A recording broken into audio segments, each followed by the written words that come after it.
हरियाणा की हर अपडेट के लिए बेल आइकन दबाएं और सब्सक्राइब करें STV हरियाणा न्यूज।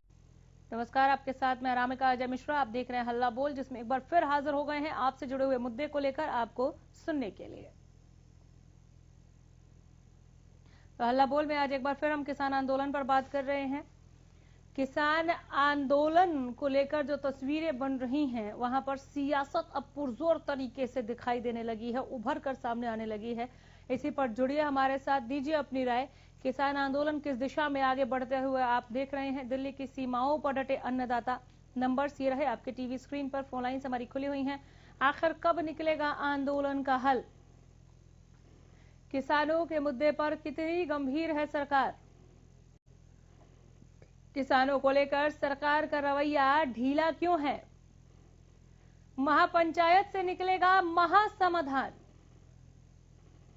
दीप सिद्धू बोलेगा, हिंसा के राज खोलेगा। क्या लगता है आपको, क्या सरकार बढ़ाएगी बातचीत का पहला हाथ? हालांकि 11 दौर देख चुके हम, कुछ खास हुआ नहीं, लेकिन अब बातचीत का दौर ही थम सा गया है। क्यों किसानों से बातचीत में देरी हो रही है? हल्ला बोल के साथ जुड़िए और दीजिए अपनी राय। संयुक्त किसान मोर्चा की अहम बैठक आज दोपहर 2 बजे का समय रखा गया था इस बैठक के लिए। इस बैठक के बाद ये अपनी आगे की रणनीति पर बात कर सकते हैं। हालांकि पहले ही समझा दिया है कि 2 अक्टूबर तक तो कहीं नहीं हिलने वाले। 2 अक्टूबर के बाद आगे की रणनीति हम इस आंदोलन को लेकर बनाएंगे। दिल्ली की सीमाओं पर अन्नदाताओं का डेरा, समाधान का फेरा, कोई हल निकलता नहीं दिख रहा। सड़क से लेकर संसद तक हम इस बीच में संग्राम देख रहे हैं। किसानों के मुद्दे पर कितनी गंभीर है सरकार? नंबर्स लगातार फ्लैश कर रहे, फोन लाइन्स खुली हुई हैं। नरवाना से दिनेश ने फोन किया है। दिनेश जी नमस्कार, बोलिए। हल्ला। नमस्ते जी। नमस्ते जी। हेलो दिनेश जी, अपनी आवाज रखिए। ऐसा है जी। क्या नाम, किसानों के लिए तो जी को 3-4 कैटेगरी बना दो। 2-3-4 किले जमीन के जो मालिक हैं, उनके तो सारा MSP पे गवर्नमेंट ने खरीदना चाहिए। वो बहुत छोटे आदमी है, वो बड़े बराबर के काबिल नहीं। 5 से 10 तक 25% जी, और 10 से 15 तक 40%। उससे ऊपर अगर कोई माल खरीदो ना जी, सारा देश में मेरा लग जाएगा कौन कितना के है जी। और तो हम इष्टबंदी तो केवता अपना है। ये 2-3 चीजें करो आप जी। हेलो हेलो हेलो, बात रखिए, मैं सुन रही हूँ, बोलिए। बोलिए सर। हाँ जी, मैं सुन रही हूँ सर, बोलिए। इनको खाद बीज भी सस्ते दो जी। और जो बड़े बड़े सरमाएदार के ये है के नाम किलिया के मालिक, इनका MSP पे ना खरीदो के जरूरी है इनका हमें MSP पे खरीदना। और जो 100 किले लेकर कुत्ते पे जमीन बोवे है, उनको मेरी फिर 55-76 करके अपने गुजारे कराएंगे बढ़िया ढंग से। ये मारा अपने हिसाब से तो यही। और ये साझा का बेहदा बेनामी जमीन कितनी किसके पास है, कुकर है कुकर नहीं, काफी लोगों के पास तो मेरा प्रज्ञा का नाम करवा रखे। हमारा तो लोगों का नाम हो रही है कि जो लोगों की जमीन तकड़े आदमी है, छोटे का नाम ले रहे हैं और मालिक आप बने बैठे हैं है जी। उनका ही बेरा लग जाएगा किसकी उकर के है। गवर्नमेंट चाहे तो सब कुछ कर सकती है जी, गवर्नमेंट ना चाहे तो कुछ भी नहीं कर सकती जी, है जी। और ये जो बड़े बड़े उनके किले देखो, किसके पास कितनी जमीन है, उनका बंद करते बिल्कुल लेना देना। भाई साहब कठिया बेचो ना बेचो, अपना कोई मतलब नहीं। छोटा जमींदार है 3-4 किले का, उसको सारी फैसिलिटी दो। डंगर पशु के लिए लोन उनको दो, ताकि दूध का उत्पादन भी वो करे। ये बड़े बड़े तो बड़ी 100-200 किले के नाम डायरी बना करके गरीब आदमी नौकर बनाकर शोषण करते हैं ये है। 2 सेक्टर में सवाल को आप फैसिलिटी दो सारी। मेरे फ्लैट में तुम्हारा दूध लिया जाएगा, डायरियों का नहीं लिया जाएगा। 2-3 दिन में जो रखते हैं उनको अच्छा रेट दो सब्सिडी के हिसाब से। ये गवर्नमेंट को इसके बारे में सोचना चाहिए। नहीं खिला गिनती किसानों ने ठाण की कोशिश करनी चाहिए जी। 75 दिनों के, ये भी हमारी बात है। चाहे बड़ा की कमी जमींदार भी है, उसके बारे में भी सोचना चाहिए थोड़ा बहुत। गवर्नमेंट ने भाई नाज का तो आखिर वो बेचेगा खड़ा है, बेचने की तो उसकी भी समस्या आएगी है जी। फैक्ट्री वाले को भी सही माल कैसे बेचेंगे, सारी गवर्नमेंट समझ सोच कर बात करो हर चीज, हर एक चीज से अलग अलग नहीं जुड़े हुए, सारे एक ही चीज से जुड़े हुए हैं। खेती से व्यापारी भी है, उद्योगपति भी है, सुनने वाला भी है, सारे। चलिए, गुरुग्राम से एक और दर्शक जुड़ गए हमारे साथ। राम ने फोन किया। राम जी नमस्कार। अनामिका जी नमस्कार। नमस्कार सर, बोलिए। हल्ला। मैं बताना चाहूंगा आपको चैनल के बताएं। माध्यम से, काफी समय पहले मैंने विचार पेश किए थे कि मोदी जी ने कौरव पांडव की भूमिका तैयार कर दी है। पहले तो रणभूमि थी कुरुक्षेत्र, अब मुझे पता नहीं कौन सी रणभूमि तैयार होगी। अब वो रणभूमि आपके सामने के चारों तरफ नजर आ रही है। अब मैं बताना चाहता हूँ बीजेपी,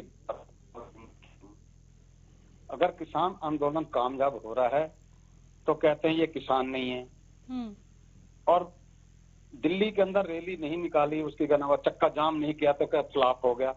अब ये क्या चाहते हैं? बुजुर्ग घर चले जाएं, बच्चे नवयुवक आंदोलन करने के लिए सड़कों पे आ जाएं। ना करें तो परेशान और करें तो परेशान। इनका तो वो काम हो गया जी कि इमरान अगर बाथरूम जाता है तो कहते हैं क्यों गया, और गया तो क्यों नहीं गया। ये सरकार करके आ रही है, प्रवक्ता बोल के आ रहे हैं, मुझे तो ये समझ नहीं आ रहा। ना तो भ्रष्टाचार पे कोई चर्चा, ना कोई महंगाई पे चर्चा, ना बेरोजगारी पे चर्चा, सिर्फ नफरत पे चर्चा हो रही है। नफरत फेंकी जा रही है तबाह के। और प्रवक्ता जो बैठे हैं, समित पात्रा जैसे, गौरव जैसे, जो इस तरह भद्दे भद्दे शब्द बोलते हैं, मुझे तो ये समझ नहीं आती। जो कांग्रेस के प्रवक्ता जाते हैं वो अपने पत्नियों को और अपने बच्चों को क्या मुंह दिखाते हैं? चैनल के ऊपर गालियां निकालते हैं इनको, और चुपचाप तो जो राष्ट्रीय चैनल वाले पत्रकार हैं, और वो उनसे कुछ बोलते नहीं, ना प्रश्न पूछते। जो प्रश्न करने सरकार से वो करते हैं आम जनता से। ये कांटों के जो इतिहास में जो कांटे बोए गए हैं, ये आने वाले समय बहुत आपको नुकसान पहुंचाएगा, बल्कि बहुत भयानक दिन होंगे। मैं पहले भी बता चुका हूं आपको, ये चीजें सोचनी होगी।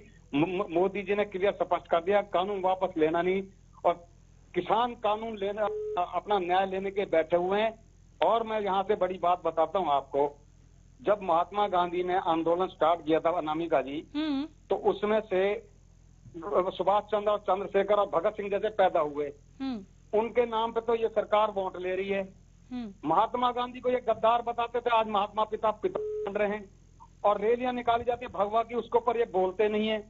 झंडा लहराया नहीं जाता नागपुर, उसके ऊपर बोलते नहीं है। और फिर कहते हैं जी अनादर तुम कर रहे हो। अनादर कौन कर रहा है, मैं ये पूछना चाहता हूँ। अगर ये आंदोलन हो रहा है न्याय के लिए, इसमें से भगत सिंह और सुभाष चंद्र और चंद्रशेखर जैसे पैदा होते तो ये उनको उग्रवादी बता रहे हैं, आतंकी बता रहे हैं, ये न्याय कहाँ से है? तो इसलिए मेरा निवेदन है, आंदोलनों से ही ये भगत सिंह जैसे पैदा होते हैं। राम जी 2 सवाल है मेरे आपसे, अगर आप थोड़ा और वक्त दें। एक तो आपने कहा भगत सिंह, चंद्रशेखर आजाद जैसे इसमें से अगर बच्चे निकल रहे हैं तो उन्हें आतंकवादी बता रहे हैं, ये आप किस संदर्भ में कह रहे हैं? क्या आप दीप सिद्धू की तरफ इशारा कर रहे हैं? नहीं, मैं दीप सिद्धू के इशारा नहीं कर रहा। दीप सिद्धू के इशारा तो मैं बताना चाहता हूँ आपको, ये इनका ही पाला हुआ पिट्ठू है, मैं आपको बता रहा हूँ। ठीक है। और आपको पता FIR दर्ज जब होती है और पुलिस के अंदर कैसे बयान दिलाए जाते हैं और कोर्ट में वो नकारा हो जाते हैं, ये सारी चीज समझने की है। ये सिर्फ आंदोलन को खराब करके नहीं, और ये अपने बयान अपने ही मतलब जैसा ये चाहते हैं वैसा बयान दिलाएंगे, मैं दावे से कह रहा हूँ आपको। एक सवाल और, आपने नफरत परोसने का जिक्र किया, ये नफरत कौन परोस रहा है? और क्या किसान समझ रहे हैं कि ये नफरत जो परोसी जा रही है उनके आंदोलन को छिन्न भिन्न कर देगा? बिल्कुल, मैंने आपसे ये बातें तो पहले कहा, जो कहूँ इतिहास में पहली बार हुआ है कि जो अब आंदोलन खड़े हुए हैं उनके बराबर में अपने कार्यकर्ता जाके नहीं उनके ऊपर पत्थर बरसवा रहे हैं। ये आमने सामने आपने खड़े कर दिए। किसान भाई को पत्नी को मतलब है कि अपनी भरजाई से लड़वा दिया, अपने भाई से लड़वा दिया, किसानों को किसानों से लड़ दिया, जाट को जाट से लड़वा दिया, पंजाब बनियों को बनिया से लड़वा दिया। समझना होगा लोगों को, ये लोगों को आम जनता को समझना होगा। और बता रहा हूँ अनामिका जी, 1 सेकंड मैं और बताना चाहता हूँ। हमारे जो जनता है अपने अज्ञानता के कारण 370 पे तालियां बजाई, लाख पे तालियां बजाई, मंदिर पे तालियां बजाई, ये आपकी अज्ञानता है। जब तक आप इसको नहीं समझोगे ये क्या चीज है, जब इसी तरह भटकते रहोगे और इसी तरह रोते रहोगे। मेरा निवेदन है, वरना तो मतलब है आप इकट्ठा होकर नहीं, एकजुट दिखानी होगी। अगर मतलब है आपने न्याय लेना है तो इस जनता से और इस सरकार से, मेरा यही निवेदन है। धन्यवाद। बहुत शुक्रिया राम जी, आगे भी जरूर फोन कीजिएगा। हमारे रेगुलर कॉलर को अभी आप सुन रहे थे, एक और दर्शक जुड़ गए हमारे साथ, हिमांशु ने फोन किया है। हिमांशु जी नमस्कार, बोलिए। हल्ला जी, ये यहाँ पर ये किसान आंदोलन चल रहा है, इनकी वजह से बहुत वो दुख हो रहे हैं किसानों को। ये सरकार नहीं मीटिंग में कुछ करती। हाँ, वो नहीं, इसका सुझाव 77 दिन हो गए हम यहाँ पर बैठे हैं बॉर्डर पर। हेलो, मैं सुन रही हूँ सर, बोलिए, मैं सुन रही हूँ। नहीं, ये यहाँ पर कुछ करते सरकार, ये इसमें बजट में भी ऐसा कुछ नहीं आया। कुछ उम्मीद है सरकार से आगे के लिए, या आगे कुछ और सोच रहे हैं आप लोग? ये आगे तो अब वापस जाएंगे पार्लियामेंट में, संसद का घेराव करेंगे। हाँ जी सर, किसान नेताओं की तरफ से तो ऐसी कोई बात नहीं आई। जी, सोच रहे नाम आगे, न्यूज में नहीं देखा आपने? अच्छा, ये आगे के लिए सोच रहे हैं आप लोग। संसद का घेराव करने से बात बनेगी सर? ये जो निराशा मैं आपकी बातों में सुन रही हूँ, क्या ये प्रधानमंत्री को सुनने के बाद ज्यादा बढ़ गई? हाँ जी।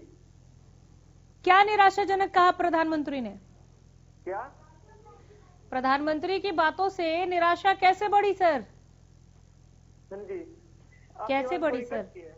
कैसे बढ़ी? क्या बुरा लगा आपको, बताएं?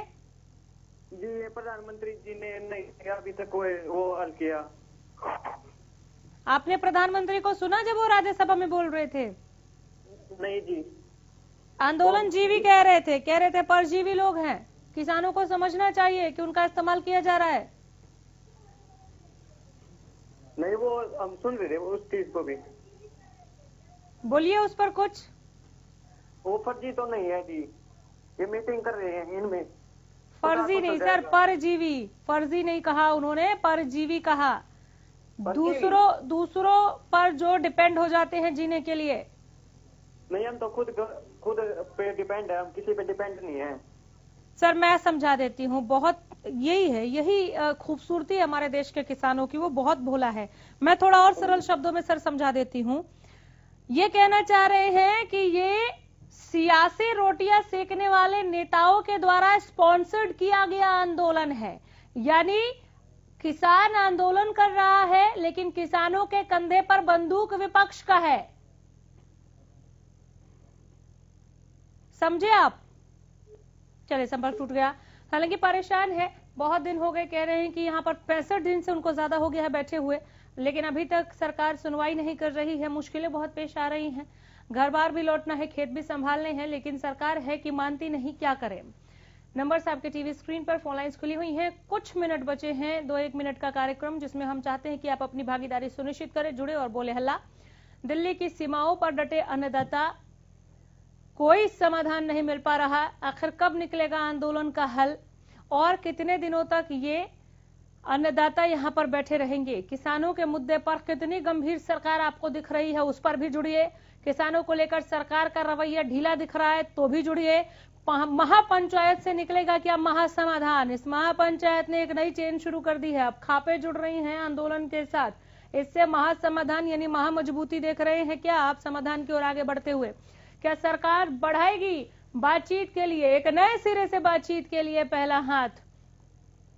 किसका साथ आप देख रहे हैं किसानों को, इस पर भी जुड़िए। नंबर्स आपके टीवी स्क्रीन पर, फोन लाइन्स हमारी खुली हुई हैं। हल्ला बोल का ये कार्यक्रम आप सभी के लिए, जहां पर आप खुलकर बेबाकी के साथ बेधड़क अपनी बात रख सकते हैं, बिना डरे फोन करें, जो जहन में बोल डालिए।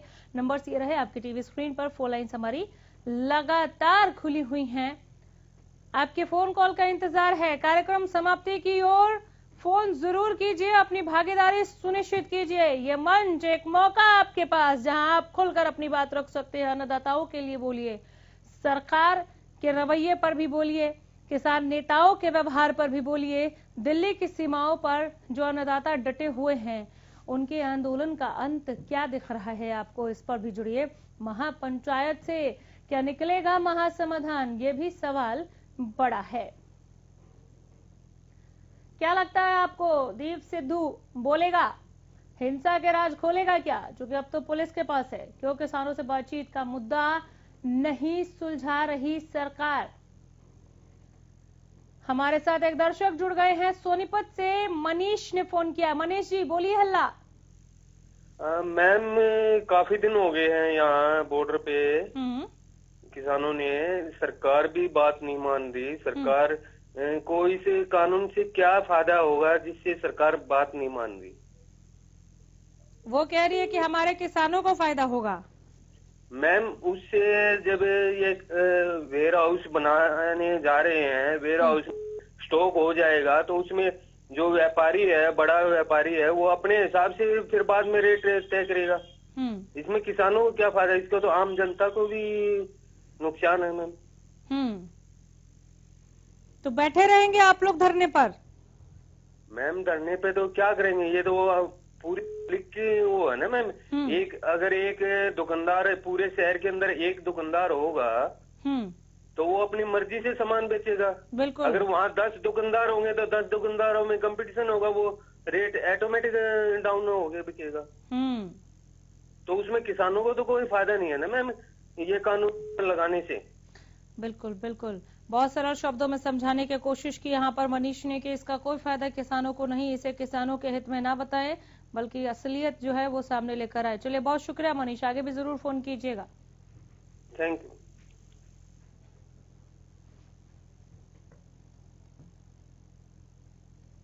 और इसमें संयुक्त किसान मोर्चा की आज बैठक से क्या निकल कर आता है देखने वाली बात होगी, क्योंकि आगे की रणनीति को लेकर हो सकता है कि इसमें बात हो जाए। हालांकि राकेश टिकैत जो किसान नेता हैं वो ये कह चुके हैं कि 2 अक्टूबर तक तो हम बैठने वाले हैं, उसके बाद आगे की स्ट्रेटेजी हम तैयार करेंगे।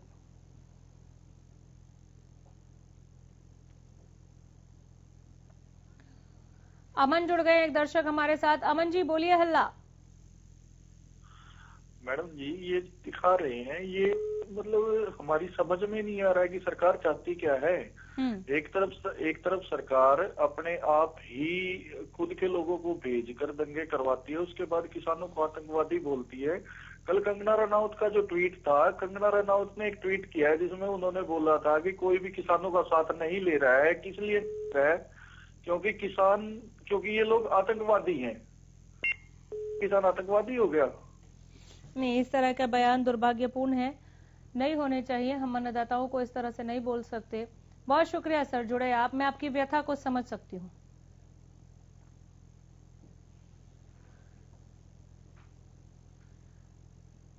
हल्ला बोल में फिलहाल यहीं रुकेंगे, लेकिन खबरों का सफर आगे भी जारी है। नमस्कार।